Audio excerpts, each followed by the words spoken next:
வணக்கம். ஏழைகள் மேல எப்பவுமே இரக்க குணம் கொண்ட நம்ம ராதா மேம் பத்தி தான் இந்த பதிவு.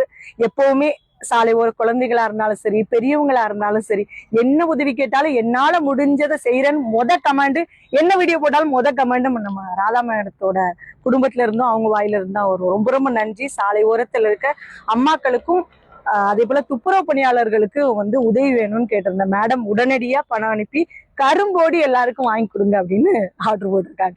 எனக்கு அவங்க கிட்ட பேசும்போது எப்பவுமே மன மகிழ்ச்சியா இருக்கும். என்னன்னா இந்த காலத்துல பணம் இருக்கிற எத்தனையோ பேருக்கு செய்யணுங்கிற எண்ணம் இல்லை. ஆனா இவ்வளோ இதுல எல்லார்கிட்டையும் சரிசமமா அன்பா பாசமா நடந்துக்கிறதுல எனக்கு ராதா மேமையும் அவங்க ஃபேமிலியில இருக்க எல்லாருமே ரொம்ப பிடிக்கும்.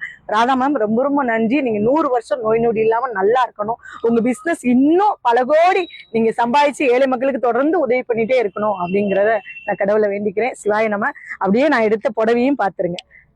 காட்டிடுமா அப்படியே மேடம், பாருங்க அப்படியே புடவை. இதெல்லாம் பிரிச்சு கரும்போட நாளைக்கு கொடுத்துட்றேன்.